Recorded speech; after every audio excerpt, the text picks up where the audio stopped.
Hello दोस्तों, आप सभी को गुलाब जामुन जैसी मीठी मीठी नमस्कार। आज हमारी वीडियो एल आई सी के ऊपर होने वाली है। क्या एल आई सी आईपीओ? अब आईपीओ की छोड़ो, वो तो सब पुरानी बातें होगी। उसके ऊपर तो ऑलरेडी वीडियो बना भी दिया था। लेकिन ये एल आई सी की वीडियो होने वाली है। क्या ये L I C share stock market में लिस्ट हुआ है, क्या ये L I C share seriously stock market के लिए बना है या नहीं बना है? और इसके बाद जो स्टॉक मार्केट में एल का फ्यूचर है, या हम एल कंपनी की बात करते हैं, इसका जो फ्यूचर होने वाला है, उसके बेस पर स्टॉक मार्केट में एल को फायदा होगा या नहीं होगा। इन शॉर्ट एल का शेयर आने वाले टाइम में कहां तक जा सकता है। कहने का मतलब टेक्निकल में जैसा मर्जी चले, लेकिन जो इसका रियल लाइफ कहेंगे हम, जो इंडिया में लोगों के साथ एल का इंटरलिंक है, शेयर होल्डर के साथ कैसा है, पॉलिसी होल्डर के साथ कैसा है, एजेंट्स के साथ कैसा है, उसके बेस पर जो जो पॉइंट हम वहां पर डिस्कस करने वाले हैं काफी इंटरेस्टिंग होने वाले हैं। और फिर आप खुद आइडिया लगा सकते हो कि एल का फ्यूचर कैसा रहने वाला है। तो कहते हैं ना कि सबर का फल मीठा होता है, लेकिन ये स्टॉक मार्केट है भैया जी, जहां पर अगर सबर ज्यादा किया तो फल कोई और ले जाएगा। इसलिए हम यहाँ पर ये चीज कभी नहीं बोलेंगे कि सबर का फल मीठा होता है। खैर एनीवे, इस वीडियो को अभी से लाइक कर दीजिए और साथ ही साथ शेयर कर दीजिए, और हम स्टार्ट करते हैं L I C Life Insurance Corporation of India. देखो, ट्रूली स्पीकिंग ना, एल आई सी एक तराजू की तरह बन चुका है, जिसके एक पल्लड़े में तो शेयर होल्डर्स हैं और दूसरे पल्लड़े में है एजेंट्स। अब एल बन चुकी है सैंडविच इन दोनों के बीच में। अब करे क्या? शेयर होल्डर्स को खुश करे, एजेंट्स को खुश करे। सिंपल सी बात लेके चलते हैं, अगर वो शेयर होल्डर्स को खुश करती है ना, तो वहां पर एजेंट्स नाराज होंगे, और अगर वो एजेंट को खुश करने पे आती है तो ऑब्वियसली शेयर होल्डर नाराज होंगे। अब वो कैसे? सबको पता है कि एल कंपनी आज के टाइम पर जिस मुकाम पर पहुंची है, वो सिर्फ पहुंची है तो सिर्फ एजेंट्स और एजेंट्स की वजह से। क्योंकि 90% से ज्यादा पॉलिसीज एल आज के टाइम पर भी सिर्फ एजेंट्स के द्वारा ही बेची जाती है। अब अगर 90% पॉलिसीज एजेंट्स बेच रहे हैं, तो ऑब्वियसली उनका ख्याल करना पड़ेगा। लेकिन क्या इसका मतलब ये है कि एल खुद अपने दम पर अब पॉलिसीज नहीं बेच सकती? क्या ऑनलाइन में एल के पास इतनी नॉलेज नहीं है, या इनके पास इतने सोर्सेज ही नहीं है कि ये ऑनलाइन अपने आप को इतना डेवलप कर सके? क्या आपको लगता है कि एल के पास पैसे की कमी है जिसकी वजह से इसके पास सोर्सेज ना हो, या फिर इसके पास टेक्नोलॉजी ना हो? बिल्कुल भी नहीं।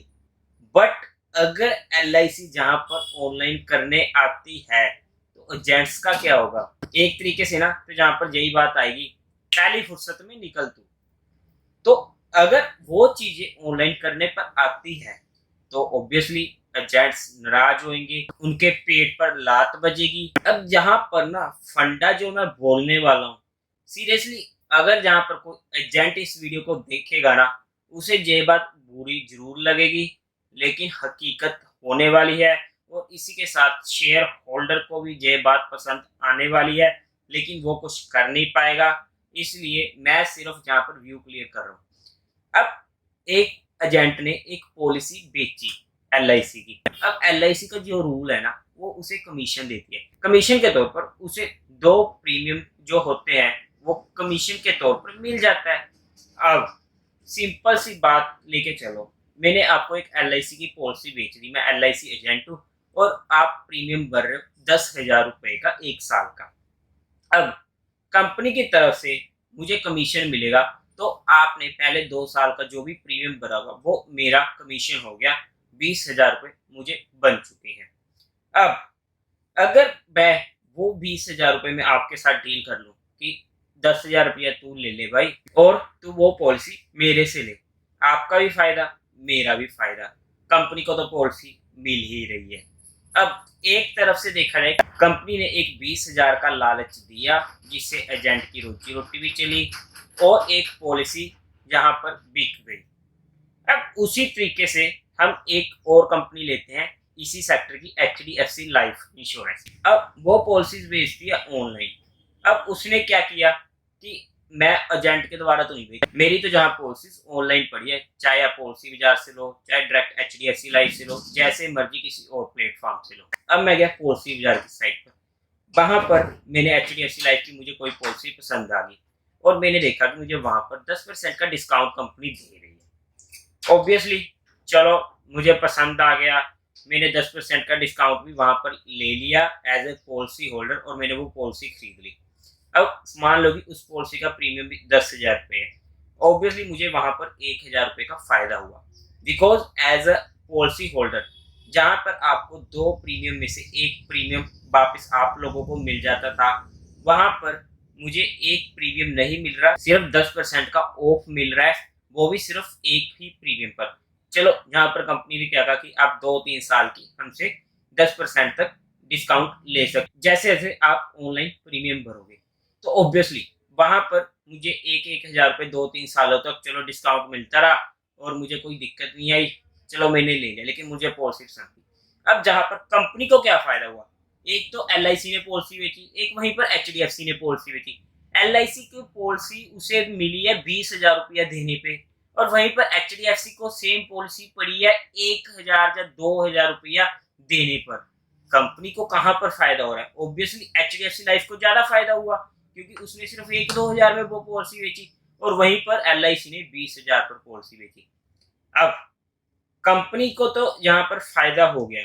अब रही बात एजेंट की, अब जिस एजेंट ने वो पॉलिसी बेची उसे तो 20,000 का फायदा हुआ, उसे की रोजी रोटी वहां पर चली। अगर LIC ये काम करने पर आ गई ऑनलाइन पर, क्या LIC पॉलिसीज नहीं बेच सकती? ऑनलाइन बेच सकती है और बेचती भी है, लेकिन वो इतनी प्रमोशन नहीं करती क्योंकि वो नहीं कर सकती। अगर वो बेचेगी, ऑनलाइन प्रमोशन वगैरह करेगी कि हमारी तो पॉलिसीज अब ऑनलाइन से ही लो, तो जहां पर एजेंट को क्या फायदा होगा उसका? तो जिन लोगों ने LIC को खड़ा किया है वो तो कहें उनके तो पेट पे लात बज गई ना। पॉइंट सिंपल सा है, लेकिन इसका फ्यूचर में बहुत बड़ा इम्पैक्ट पड़ने वाला है क्योंकि अब ये कंपनी स्टॉक मार्केट में लिस्ट हो चुकी है। अब ये कंपनी सिर्फ गवर्नमेंट की नहीं रही, पहले गवर्नमेंट के पास 100% स्टेक था, कोई दिक्कत नहीं थी किसी को भी, लेकिन जब ये स्टॉक मार्केट में लिस्टेड हुई है तो ये कंपनी 3.5% लोगों को अपना हिस्सा बेच चुकी है। मतलब जो 3.5% कंपनी का हिस्सा है, अब वो 3.5% जिनके पास भी शेयर है वो उस कंपनी के मालिक हैं। अब मेरे पास अगर LIC शेयर है, डिस्क्लेमर दे दूं, मेरे पास LIC का शेयर नहीं है। अगर बाय चांस मेरे पास LIC का शेयर है तो मैं उस टाइम उस कंपनी का ओनर हूँ, एज ए ओनर। मुझे नहीं पसंद आने वाला कि मेरी एक कंपनी की पॉलिसी आप 20,000 रुपए में बेच रहे हो, मुझे नहीं फर्क पड़ता किसने बेची है, ऑनलाइन बेचो, 2,000 में बेचो, बात खत्म। अब यहीं पर अगर ऑनलाइन बेचने आई वो पॉलिसी, उस कंपनी का जो एजेंट था जिसके हाथ से वो पॉलिसी बिकनी थी वो खत्म। जो ये LIC एक तराजू बना है ना, ये बिल्कुल बुरी तरह फंस चुका है। ना तो वो शेयर होल्डर्स को खुश कर पाएगा एक टाइम पे, ना वो एजेंट्स को खुश कर पाएगा। अब दिक्कत यहीं पर ही खत्म नहीं होती, दिक्कत आगे भी बहुत आने वाली है।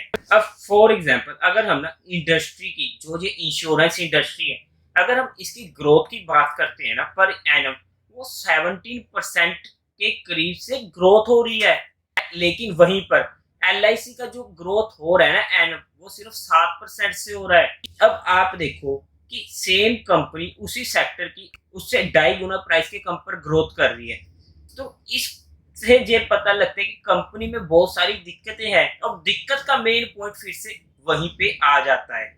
वो इसी के साथ साथ ना ये ना LIC का जो मेन रेवेन्यू क्या देते हैं, इन्वेस्टमेंट के प्लान ज्यादा बेचती है, या फिर यूलिप्स हो गया, मतलब कि जहां पर कंपनी को मेजर प्रॉफिट होता है, जैसे कि टर्म प्लान हो गए प्योर, वहां पर इस कंपनी का हाथ थोड़ा कम है नहीं ऐसा नहीं है, बट वहां पर ये कंपनी थोड़ा कम फोकस करती है और वहीं पर जो बाकी इस सेक्टर की कंपनी है वो उधर ज्यादा फोकस करते हैं टर्म प्लान पर। जैसे कि बाई चांस कल के दिन मुझे कुछ हो जाए, डिसेबिलिटी हो जाए, तो मेरी फैमिली को कुछ ना कुछ मिल जाए।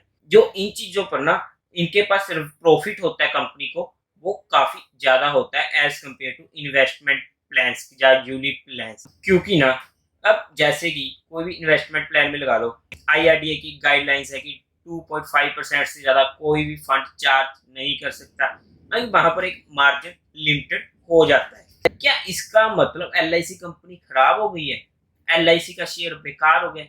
नहीं। आप LIC की हिस्सेदारी खोल कर देख लो, कितनी बड़ी बड़ी कंपनियों में इनकी कितनी कितनी परसेंटेज है। LIC खत्म हो ही नहीं सकती। इतने बड़े बड़े स्टॉक्स जो फंडामेंटली साउंड है, उनमें LIC का इतना इतना हिस्सा है ना, आप सोच भी नहीं सकते। इनको इतना सारा तो डिविडेंड मिल जाता है, लेकिन मेन दिक्कत कहाँ पर आती है? अब दिक्कत तो यही जो आ जाती है, मैं इसी तराजू पर आ जाती है। इसी में ना एक और दिक्कत, जो LIC में ना जो गवर्नमेंट की इंटरफेरेंस है ना, बहुत ज्यादा है। अब मान लो कल को कोई बैंक डूब रहा है, तो गवर्नमेंट आकर बोलेगी चल भाई LIC उस बैंक को बचा, उसमें पैसा लगा। अब वहीं पर फिर से एज ए शेयर होल्डर मैं नहीं चाहता कि मेरा पैसा फालतू की जगह पर लगे। मुझे नहीं फर्क पड़ता कि ये देश के लिए अच्छा है बुरा है, ऑब्वियसली देश के हित में होने वाला है। लेकिन अगर मैं बिजनेसमैन हूँ तो मुझे ये चीज बिल्कुल पसंद नहीं आएगी कि मेरा पैसा एक ऐसी जगह पर लग रहा है जिसका कल के टाइम में मुझे फ्यूचर ही नहीं दिख रहा। एक बात आपको याद होगी कि एक बार रतन टाटा सर से पूछा गया कि आप लगभग सारी इनकम डोनेट क्यों कर देते हो। तब उन्होंने जो जवाब दिया था ना कि मुकेश अंबानी सर जो हैं वो बिजनेसमैन है, वो अपने लिए कमाते हैं, अपनी फैमिली के लिए कमाते हैं, और हम लोग इंडस्ट्रियलिस्ट हैं। हम चाहते हैं कि हमारा देश हैप्पी रहे, हमारे देश में दिक्कत ना हो, इसलिए मैं अपनी इनकम डोनेट कर देता हूँ। अब वही फैक्ट सामने आ जाता है। अब अगर हम स्टॉक मार्केट में कोई स्टॉक्स उठा रहे हैं, चाहे वो LIC चाहे जो भी हो, कोई फर्क नहीं पड़ता, लेकिन अगर वो हमें प्रॉफिट नहीं दे रहा, हम स्टॉक मार्केट में वहां पर पैसा लगाएंगे ही क्यों? सेम कंडीशन वहां पर LIC में आ गई। अब पॉलिसी होल्डर्स ने तो वहां पर शेयर लिए, खुल खुल के लिए। अब उन्होंने किस लालच में वो शेयर लिए? अब ऐसा तो है नहीं कि अब से वो लोग कहेंगे हाँ हम तो LIC के मालिक हैं, मालिक, अब हम पॉलिसी होल्डर कम LIC के ओनर के बात कर रहे हैं, थोड़ा तमीज से बात करो। इस एटीट्यूड को शो करने के लिए उन्होंने LIC के शेयर लिए। नहीं फर्क पड़ता उन लोगों को। हम ना गांव के देसी लोग होते हैं, हमें कोई फर्क नहीं पड़ता ऐसे एटीट्यूड से। हमें प्रॉफिट से मतलब होता है। सिंपल सी बात है, अगर हमने जहां पर ना LIC के पॉलिसी होल्डर के तौर पर LIC में इन्वेस्ट किया है एज ए शेयर होल्डर, तो हमें वहां पर प्रॉफिट चाहिए। हमें नहीं चाहिए कोई एटीट्यूड, हमें तो प्रॉफिट चाहिए। अब वो प्रॉफिट दे कैसे? अप्रोक्स 900 के इश्यू प्राइस से वो शेयर आज के टाइम में 650 के प्राइस पर चल रहा है, अपने 52 वीक लो के प्राइस पर। वहां पर मैं एज ए शेयर होल्डर कैसे खुश हो जाऊं कि मेरा जो इश्यू प्राइस है, जब जो मेरा बाइंग प्राइस है वो 900 के करीब का है और प्राइस चल रहा है 650 पर, 250 रुपीज पर शेयर का मैं कैसे लॉस कर लूं? नहीं सर, कंपनी तो डिविडेंड देती है, अभी अभी मुझे ₹1.5 पर शेयर कंपनी ने डिविडेंड दिया है, ऐसी क्या बात कर दी? अरे भाई 900 का तूने प्रोक्स शेयर लिया और उसमें अगर कंपनी ने तुझे ₹1.5 वापस कर दिया तो कौन सी बड़ी बात हो गई? और वैसे ही वो ₹1.5 तेरे उस शेयर प्राइस में एडजस्टमेंट हुई है, उसमें कोई बड़ा फर्क नहीं पड़ता। कभी भी किसी के डिविडेंड के चक्कर में हम कोई भी स्टॉक में एंट्री नहीं बनाते। डिविडेंड के बेस पर सिर्फ तभी स्टॉक में एंट्री बनाई जाती है अगर हमारे पास पैसा इतना फालतू पड़ा हो कि हमें कहीं पर इन्वेस्टमेंट करने की जगह ही ना हो। तो हम ऐसी कंपनीज में इन्वेस्टमेंट करते हैं जहां पर हमारा पैसा सेफ भी रहे और साथ ही साथ हमें डिविडेंड भी मिलता रहे। फॉर एग्जांपल IOC हो गया, ITC हो गया, हमें डिविडेंड भी अच्छा मिलता है, हमें स्टॉक मार्केट में स्टॉक भी सेफ है, कोई दिक्कत की बात नहीं है। अब हम वहां पर इन्वेस्टमेंट करते हैं जहां पर हमारे पास पैसा अच्छा हो, हम कर देंगे, कोई दिक्कत की बात नहीं है। लेकिन अगर आप LIC में ऐसी बात कर रहे हो कि 900 पर शेयर लेके अगर आपने डिविडेंड की बात कर दी, बट वो आज के टाइम पे तो 650 के प्राइस पे चल रहा है ना, मैं वहां पर डिविडेंड कैसे मान लूं ₹1.5 का? नहीं, आगे भी देगी, देगी, जरूर देगी, मजबूरी है LIC की। अगर वो पॉलिसी होल्डर्स को एजेंट्स को देती है तो शेयर होल्डर्स को भी उसे कुछ ना कुछ देना ही पड़ेगा। लेकिन दिक्कत सिर्फ यहीं पर खत्म नहीं होती। सबसे मेजर दिक्कत तो अब आ गई। अब आने वाले टाइम पे LIC को OFS लाने पड़ेंगे। अब वो OFS लेगा कौन? कंपनी में तो मूवमेंट है ही नहीं, कंपनी कोई स्ट्रेंथ दिखा नहीं रही, तो मैं उस OFS को क्यों लूं? चलो हम तो जी नल्ले हैं, हमें तो कुछ पता नहीं है, हमें तो कंपनी सस्ते में शेयर दे रही है, हम तो ले लेंगे। लेकिन हमारे लेने से क्या होता है? दिक्कत तो वहां पर आई कि स्मार्ट मनी उसे कैसे लेगी जिससे कंपनी में मूवमेंट आएगी। डिमांड कंपनी की तभी बढ़ेगी जब एक बड़ा पैसा वहां पर जाएगा, और वो बड़ा पैसा तो स्मार्ट मनी के पास है, इंस्टीट्यूशन के पास है। अब वो इसमें पैसे कैसे लगाएगी? अब वो तो कोई गवर्नमेंट कंपनी है नहीं है कि गवर्नमेंट ने बोला चल भाई तू खरीद इसे। वो कहेगा मैं क्यों खरीदूं? तुम्हारे पास कोई जोर जबरदस्ती नहीं है कि तुम मुझसे धक्के से बोलोगे इसे खरीदो। मुझे प्रॉफिट दिखेगा तो मैं खरीदूंगा।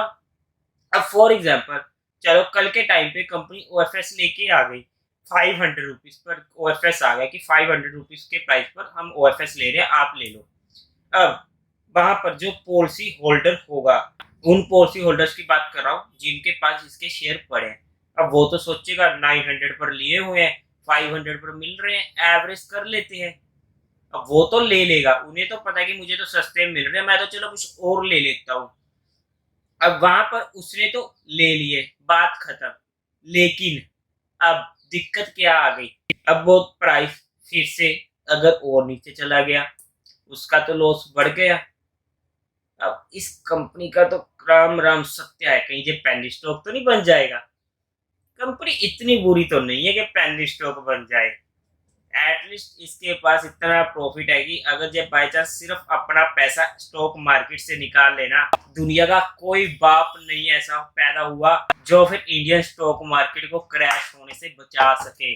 मतलब इनके पास अनबुक्ड प्रॉफिट ही इतना है कि हमें गिनती भूल जाती है, मेरे से पढ़ा नहीं जाता इनका प्रॉफिट कितने करोड़ों में है। अब मैं कैसे पढ़ूं इतना बड़ा प्रॉफिट? तो अगर वो बेचने पर आ गई, वो तो अनबुक्ड प्रॉफिट है ना, पूरी की पूरी अमाउंट बिकने पर अगर स्टॉक मार्केट तो क्रैश हो जाएगी, इंडियन स्टॉक मार्केट बिल्कुल खत्म हो जाएगी। अब मेरा मोटो यहाँ पर ये बताना नहीं है कि एलआईसी का शेयर बुरा है, आने वाले टाइम पे बढ़ नहीं सकता, बढ़ सकता है, लेकिन जहां पर उन्हें कुछ फंडा चेंज करने पड़ेंगे। बीइंग अ शेयर होल्डर, मुझे नहीं पता कंपनी जैसे मर्जी करे लेकिन ऑनलाइन पॉलिसीज बेचे। बीइंग एन एजेंट, मुझे नहीं मालूम, पॉलिसीज तो मैं ही बेचूंगा, हमने एलआईसी को खड़ा किया है, बात खत्म। अब रही बात एलआईसी की, अगर हम उसका मेजोरिटी पोर्शन देखें, वो तो गवर्नमेंट है ना, तो उन्हें तो दोनों की सुननी पड़ेगी। अब वो क्या करे?